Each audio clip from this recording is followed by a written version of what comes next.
Welcome to Turning the Page, Lexington Public Library's podcast where we discuss library happenings, take a behind-the-scenes look at different parts of the library, and of course, book recommendations and author interviews.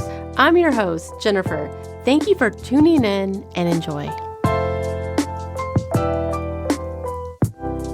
Today we're discussing the book The Sum of Us by Heather McGhee. Heather McGhee is an expert in economic and social policy, the former president of the equality-focused think tank Demos. McGhee has drafted legislation, testified before Congress, and has contributed regularly to news shows, including Meet the Press.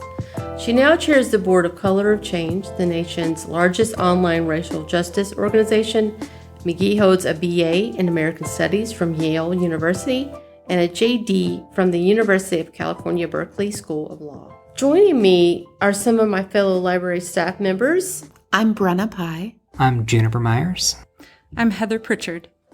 Later, we will hear from AnnaMarie Cornett as she discusses diversity, equity, and inclusion initiatives of the Lexington Public Library. Welcome, Brenna, Heather, and Juniper. Heather. Yes. McGhee uses the example of public pools to illustrate how racism caused people to destroy something that could have benefited us all. Can you identify other pools, public goods that you see America going without, and how do you now think differently about the role racism might have played in this dynamic? The first public pool that came up for me as I read this was our public school system and our public higher education system. It just brought up a lot of questions and interested me because I'm a parent. I have a child in a public school. I have friends that are choosing, private schools for their kids. And I had never considered or couched it in terms of how racism would affect public policy in the way that, are we going to cut funding again for education? It's always on the chopping block. Mm-hmm. And it's always the outcome of having an educated, population is always positive. So I never could understand why am I still hearing that we're going to cut funding to education. Why are the arts programs being cut? They're always cut, yes. Always cutting, and I'm still in contact with folks that I went to high school with, and I was very involved in band and choir when I was a young person. And I would look back and see the high school band goes from, we were 175 strong and to 20 kids, and to that school system decides to take I'm from Western Kentucky, from McCracken County, and now they have a McCracken County public school system. When I was a kid, there was Lone Oak, Reedland, and Heath, and we all had our own, bands and our own choirs. And watching my daughter's school experience, they also don't have the, funding for the arts that used to be just something you would expect. Mm-hmm. And it was nothing but beneficial for me. So I don't understand why it was cut, and why anybody would think that's a good idea. Right. And I also had an experience, working for, one of our public universities as a staff member. This university is has the highest number of employees in the state of Kentucky. Mm-hmm. And there was a period around the time of the housing crisis, but actually it was before that because I left the university before that housing crisis in 2008. It was like the early 2000s. Every year, the funding for higher education at the state level it was on the chopping block and it was being cut. And every year, tuition went up a little bit for the students, and the staff members like myself at that time did not get raises.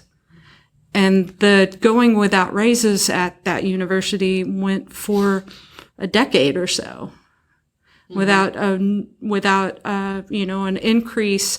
There would be an increase, and it would be offset by the cost of parking and the cost of health insurance. So there was no raise. Yeah. And, you have to wonder, why would this make sense to anybody? And then the argument that Heather McGhee makes for racism being kind of an underlying factor in why these decisions are made, it was eye-opening for me, because I knew the middle class was on the chopping block, but I didn't understand how it was woven in with systemic racism. And it's one of those things where once you see it, you can't unsee it. You can't argue that, I can't argue that she's not right.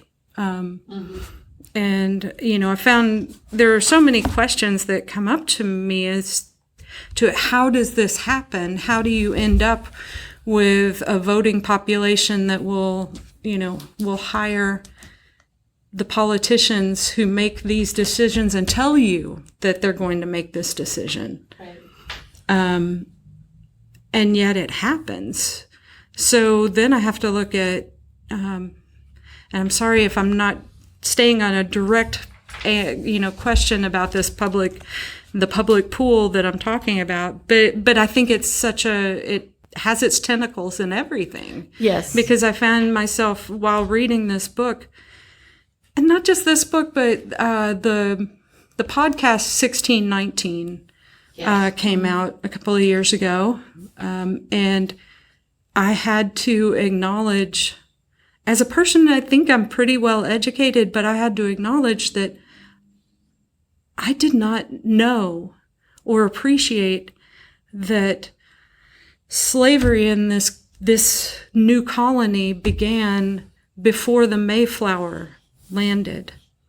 That's correct. Yeah. As a kindergartner, all the way through K through 12, I'm learning about the Mayflower and the Pilgrims, never learning anything, nothing, absolutely nothing about the colonization of the South. And in my own family, doing genealogy, as one does, as a librarian, especially if you're a librarian who works with a certain, but it's true, you're going to do some genealogy. And I find in my family history, we talk about the Union soldiers and the family that came from Massachusetts and trickled down through Ohio and to Illinois, those folks. We didn't talk about the ones that came to Virginia and worked in, I don't have any evidence they owned slaves, but they certainly went from one slave-owning state to another slave-owning state, and then fought for the Confederacy. And in a published book on my family, one of my family members lied, flat out lied. If they did the research, they would know that this paterfamilia that started this line of my family only came to Western Kentucky and Southern Illinois when he walked away from Atlanta while it was burning. It was pretty easy to find when I started doing the research. But in the book that they published on that side of the family, they said that he moved his family to Southern Illinois in 1860. Isn't that convenient? No, he didn't. He didn't. And, the fact that he did go on to, marry a woman who was a widow of a Union soldier, and he did adopt that child, and he did stay in Southern Illinois. Maybe he changed his ways. I don't even know what his ways were, because we just don't talk about it, right. So I find myself now questioning not just what I was taught as a young person, but how I was taught to learn about things. Oh, yes, yes. And I have to also remind myself that how I was taught is completely different from how, those around me may have been taught. Correct. and that understanding that's both frightening and a little amazing. You know, I am comforted that my daughter's experience is different from mine, and that she does seem to be a lot more open to diversity and what she's learning, probably because the internet's out there. You can't argue with what you can see, although not all of that is 100% truthful too, but just that she's more comfortable questioning things. Does anyone want to add to Heather's answer to question 3? Does anyone have a response or wants to add to something to question 3? Yeah, I can chime in actually, Yes, I love that. especially on like the history and like what you know and what you're being taught. You know, my mom always talked about growing up how she did, you know, grow up with literally the public pools, and you know, whenever we talk about it, she'd just be like, "Oh yeah, they just closed one day." And reading through this now, it's like, oh, there were actual reasons why those closed. They didn't just go away. There were reasons, and just nobody talks about them. They just literally went away. We don't recognize that. We don't talk about that. And it's completely eye-opening. Yes. Yeah. Yeah, I might be closer to your mom's age, and I do remember a pool in Paducah, the Woodlawn neighborhood pool that I went to as a toddler, and then it was filled in. And I asked my mom about this, you know, after reading this book, and she talked about how that was such a good neighborhood. She didn't have anything more to say. She didn't have if it was filled in because it became desegregated, she wasn't even aware that was the reasoning. I mean, it wasn't our neighborhood. We had to get in a car to go there. But I do remember it being an option, and then it wasn't. And the only thing you could do is go to the Noble Park pool and pay money to, you know, to go to that pool. And that was open to anybody. But it wasn't a neighborhood or a community thing. It was a big pool. And I just think the pool metaphor is so good. For sure. Because it is these things that, you know, it says public goods that you see America going without, but these are just, they're public goods, things that are so beneficial to everybody, and also opportunities for people to, and that's kind of what I got from the whole book, is these opportunities for people to engage with each other are taken away because of racism. And this maybe isn't to the point of this question, but to me, this book is really a story about class rather than race, and how race is it's been used strategically by the upper classes to divide and conquer everyone else. It's manipulation. Yeah, absolutely. 100%. Yeah.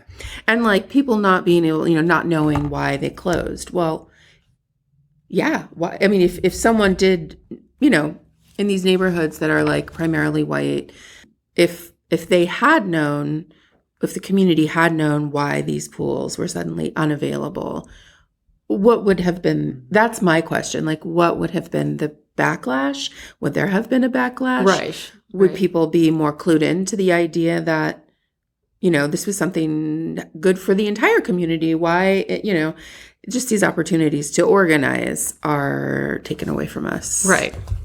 That's true. And there was something else I looked into as well with just opportunities is public transportation in the United States, and how much of that just isn't being built up because, that construction would impact communities or would, bring people in from the wrong communities. And I think specifically as Cincinnati, they've got a whole series of subway tunnels up there that were just closed. Right. And you see at the time, looking back now, you can see that the minute they closed is the minute that it started to impact wealthier neighborhoods. Yeah. And then they suddenly made it this whole issue, and they just bombarded it with this anti-subway campaign, and then it just shut down. And it's just, that's a public service that's not there anymore. It's just gone. Public transportation, I think, is a really good public, like pool. An example of that that I have experienced is, so in Los Angeles for a long time, there's a light rail system that's new, metro, but there wasn't, it like stopped at downtown LA. So you couldn't get to Santa Monica. And that prevented a lot of people from the inner city, quote unquote, to get to enjoy the beach. And right before I moved to Kentucky, I was able to they had built one. It's the blue line going from downtown LA to Santa Monica. So it's amazing. And it opens up so much opportunity for people. And on the train, I took it before I left, and I noticed people who were from communities that otherwise, like, they would not have been able to, to do this, to have this experience. And it was really eye-opening. And I'm so glad that they did that, because that really does allow the disparate communities in Southern California to engage with each other. Wealthy Santa Monica and sort of, I hate saying inner city, sort of like East LA and Northeast LA and those areas. So we're going to move to a question for Juniper. Let's talk about the way Mcgee's metaphor of the drained pool has led to the student debt crisis, and how is it influencing generations of Black and white college graduates? Yeah. Again, I think, like you were saying, Brenda, it's such a great metaphor. And this is going to tie in a lot with what you're saying, Heather, about, public schools. And you really see when integration starts and public schools suddenly, they're going to start cutting off funding. They start, putting the primary amount of funding into property taxes. Well, who's less likely to have income from property taxes? What neighborhoods are less likely to have income from property taxes there?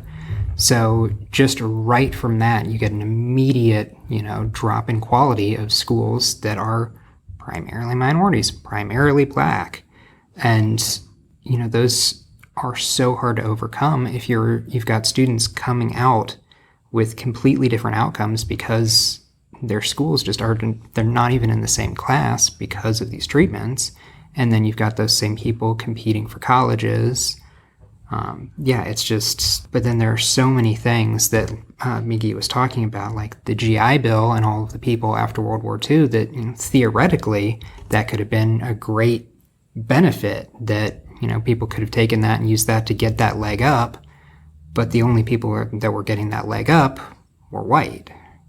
So this supposedly, public fund, this supposedly great thing that's going to help out all of those people who went and fought in World War II is only helping out one certain class of people. And so you've got immediately that amount of debt that's being placed on them, or those opportunities that aren't.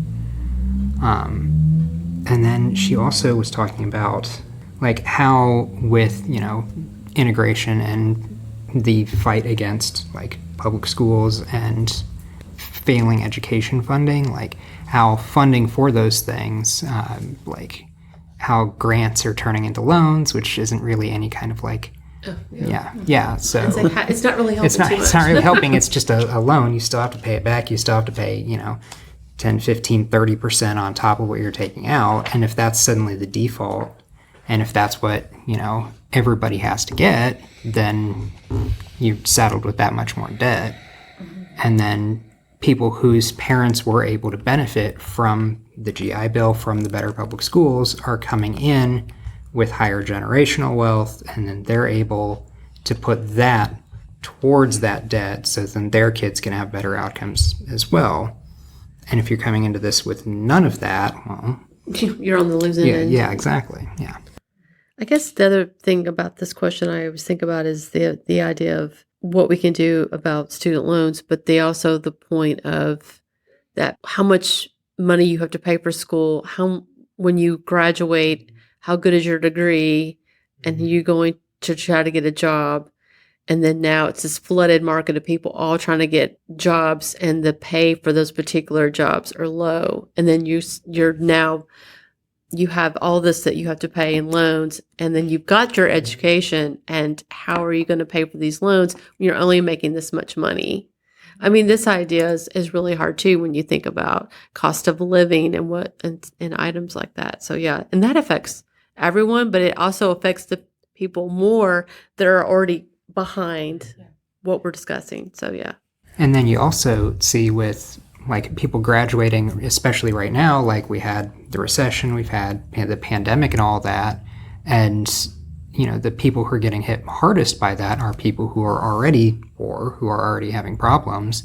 And especially if you look at the causes of the recession, like that was right around when I was, graduating. And like that's entirely caused by a wealthier class of people. Yes. Like, so that's just their decisions and their problems that are affecting everybody below them.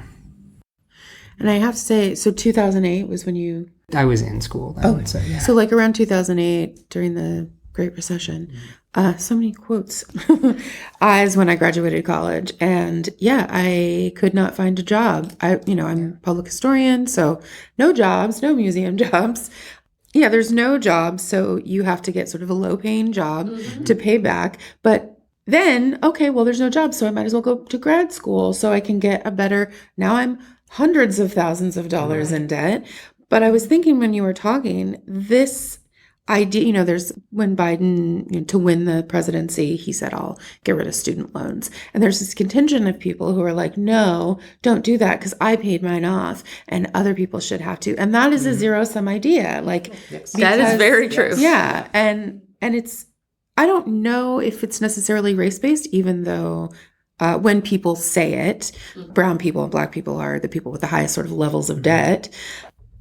But this idea that if someone gets an easier time than me, my money is wasted. Well, everything is ruined for me. And I don't understand that because, the last sentence of the book is we are greater than and greater for the sum of us. Like the we and we the people is not some of us, but all of us. Like we all live here and we all have to live under these sort of rules that don't work for everyone. So why make someone's life harder?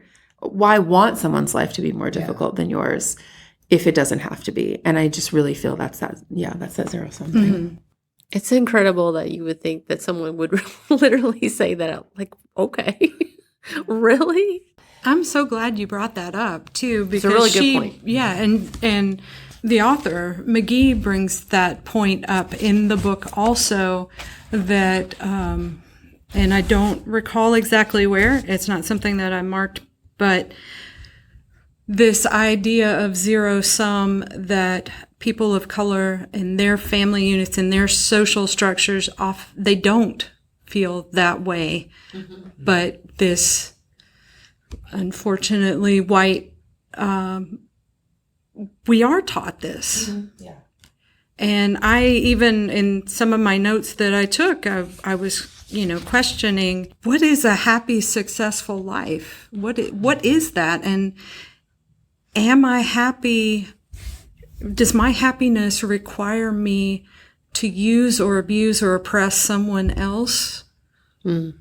And so if the answer to that is no, and it really, it really is no, why would I want or encourage the suffering of someone else? Right.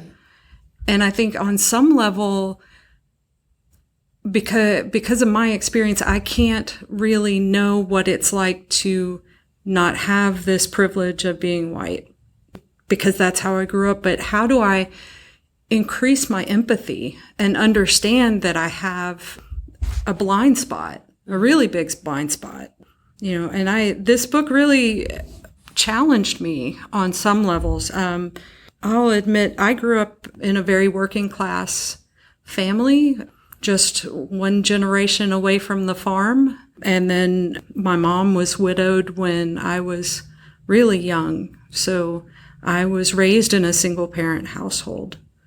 And I have had to struggle to get to where I am, but I also still had the privilege of being a white person. I still had a network that I didn't do anything to get other than be born into this family. So no one has looked at me and made usually the assumption they've made is maybe I've had a little easier than I've had.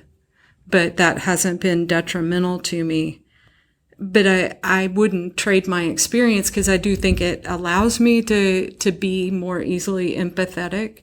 But I had to explain to my own parent that her having received survivor benefits for my dad, that's coming out of the very same pot of money as the aid to families with dependent children or welfare. That is what it was. But her... And I'm not trying to put her down, but her understanding and the way she could come to terms with it is by never looking at herself as, I'm not getting welfare. It's like that story in the book where it's like, we're white, so that's better than being whatever, poor white is better than being black. And that... Yeah. Well, I think it's interesting you say like increase your empathy, and like the culture that we've all grown up with is a culture that was created by, wealthy white men. And that's why I've been so interested in studying African American women's history, because so there's the, National Association of Colored Women in the early 1900s, and not manifesto, but their slogan, yes, was lifting as we climb. And there's this idea with Black women that, and I think Heather McGhee really embodies that with this book, of this idea that none of us are free unless all of us are free. And all of us, we have to pick people up. And we just have not been indoctrinated into this idea. It is very much bootstraps, individualism, and it is harmful. Clearly, it is harmful. And I like this book because, I know a lot of this stuff. I've studied a lot of it. But the fact, as an economist, she's put numbers behind it. I love that. Yeah. I love that so much. It's really beneficial to people who are like, show me the receipts. Well, here they are. Well, here you are. Here's the spreadsheet. Yeah. So, Brenna, let's talk about your question. Mcgee shares a memory of white classmates proudly stating that they are fiscally conservative and socially liberal, but challenges the morality of fiscal conservatism when we can afford to eliminate poverty. Do you agree with Mcgee? Why or why not? And how can you best explain this concept to peers or family members who might also think of themselves as fiscally conservative, but socially liberal? I think this fiscally conservative and socially liberal idea, well, first of all, her white classmates, there were children repeating what their parents were saying. Yeah. But I think the fiscal conservative, socially liberal, it's very Reagan-esque. I agree with her. They are mutually exclusive, the two. If you're socially liberal, that means you care about social issues and social problems. Right. How do you expect these problems that you claim to care about will get fixed, without spending money? And I think I probably ran into a lot of people. I don't know. I kind of even feel my own mother said this at one point. I completely agree with her. I think that I like that she couches it in a moral responsibility rather, because it is. If you care about people and you care that we all are taken care of and have a leg up in this world, and then you should care. You should want to put money behind that. And I think a lot of people that say these kinds of things are like small government or libertarian, and that they just don't go together. Socially, you have to be socially liberal and fiscally liberal. Yeah, that's just kind of how I feel. I think that it's a talking point. It's kind of jargon. Mm-hmm. I don't know that when people say it, they actually think about what they mean by that. Probably it just sounds like a party line, and a safe party line. Why is it safe though? I think in general people just don't listen to themselves. No. And question the things that they repeat, that they parrot. Mm-hmm.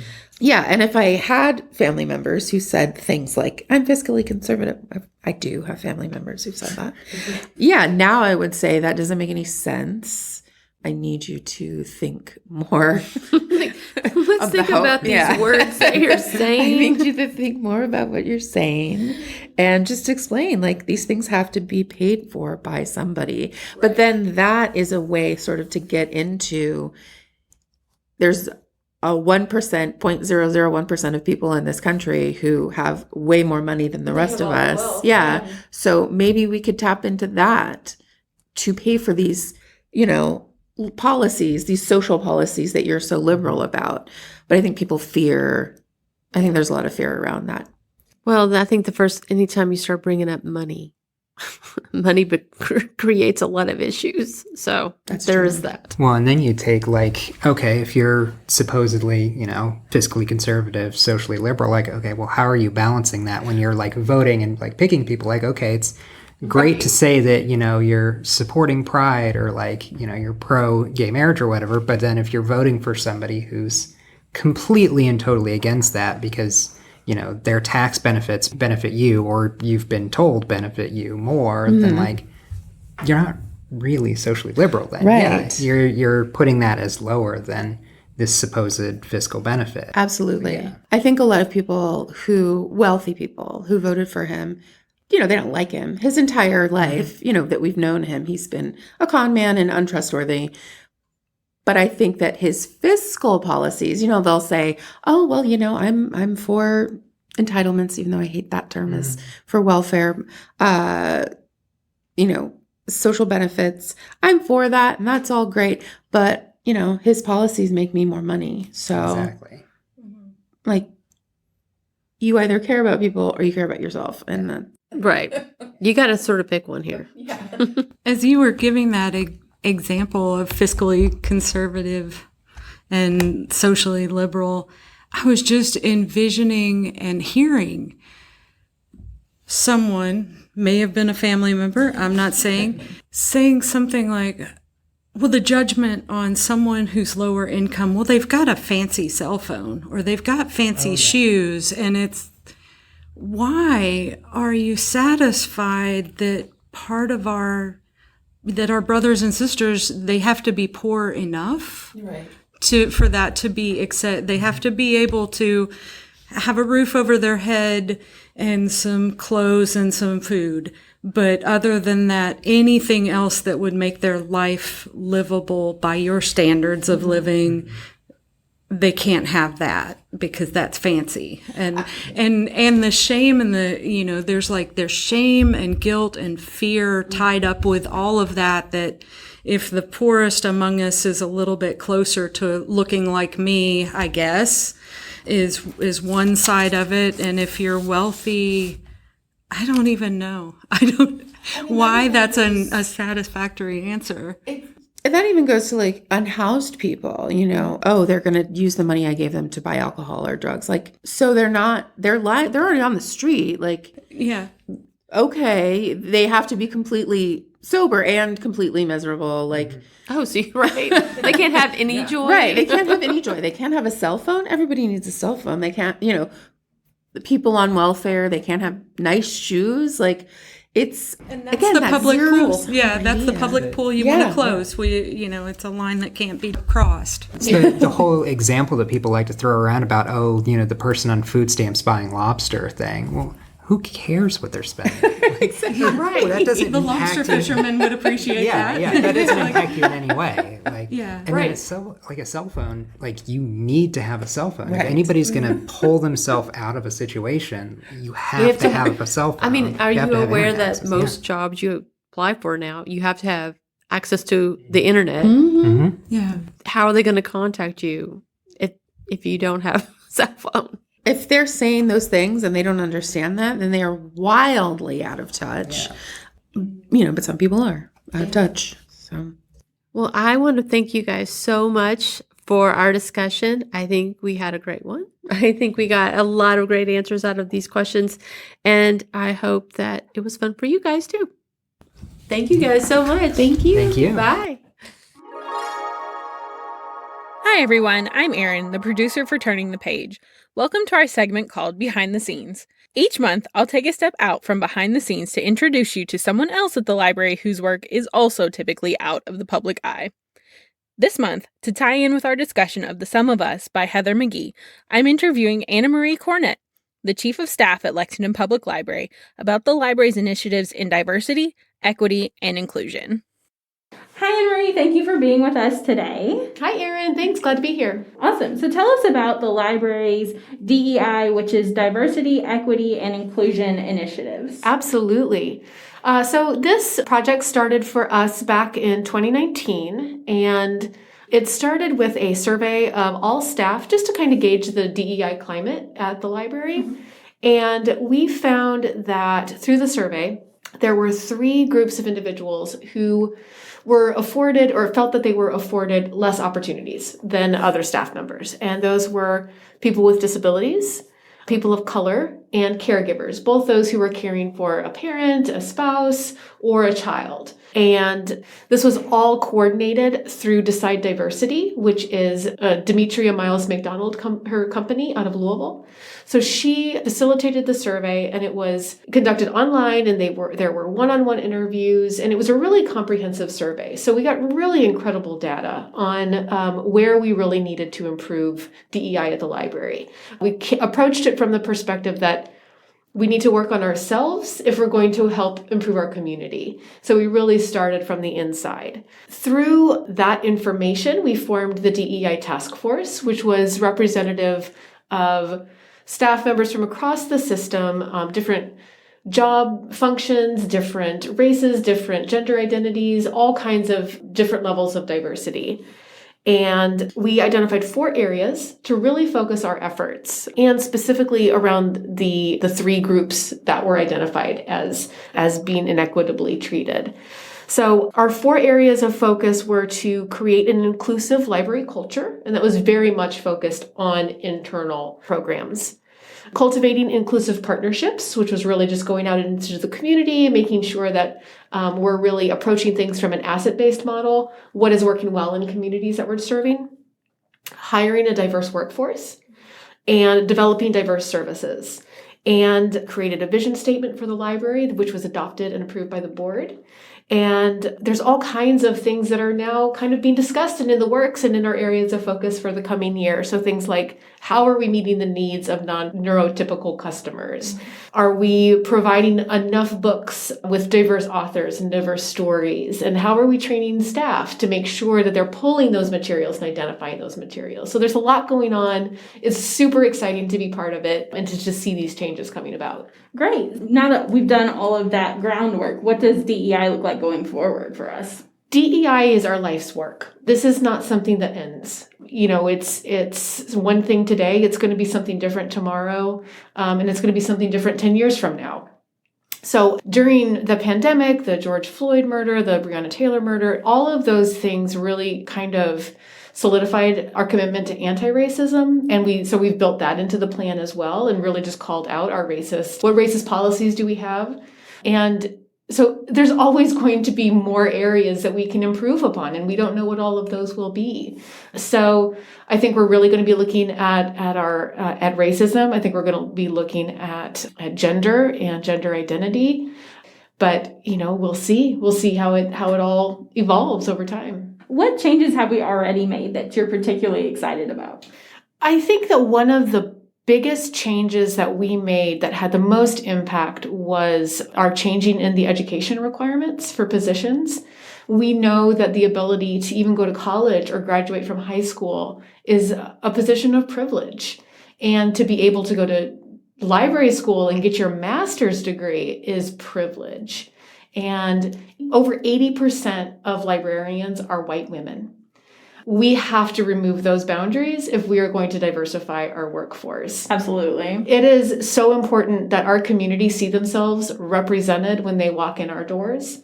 And by removing those barriers, we're going to be able to hire people with a broader base of experience to share with their community. We're going to be able to provide better programs and services. I'm just really excited about all of the new staff that we've been hiring and are going to continue to hire with these more diverse experiences. So this is a library podcast, so we Yeah. have to ask, what are you reading? Well, you caught me because I always try to read a fiction and a nonfiction book at the same time, and I finished both of them like yesterday. Great. So I'm in between books. So I'm going to give you multiple. So I just finished Gender, Your Guide, a gender-friendly primer on what to know, what to say, and what to do in the new gender culture by Lee Arenton, which was wonderful. They are the, I guess, host of theyismypronoun.com or .org. I should have written that down before I got here. Sorry. But it's a great book. If anybody has questions on kind of how to navigate pronoun usage, it is really, really fantastic. And then I also just finished Mexican Gothic by Silvia Moreno Garcia, which was awesome. She wrote Gods of Jade, great Mexican writer, really fantastic book. And so now I just got my holds today for Middlesex by Jeffrey Eugenides and Making Numbers Count, The Art and Science of Communicating Numbers by Chip Heath and Carla Starr. So Great. yeah. All right. Thank you for being with us today. I'm really excited for our new podcast. So thank you very much. Thanks, Erin. Thanks for listening to Turning the Page, a podcast brought to you by Lexington Public Library staff. If you've enjoyed listening, please take a moment to subscribe, rate, and review the podcast on Apple Podcasts, Stitcher, Spotify, or wherever you listen to podcasts. If you have any questions or suggestions for future podcasts, you can email us at elibrarian@lexpublib.org. That's elibrarian@lexpublib.org. I'm Jennifer, and we'll be back to turn another page.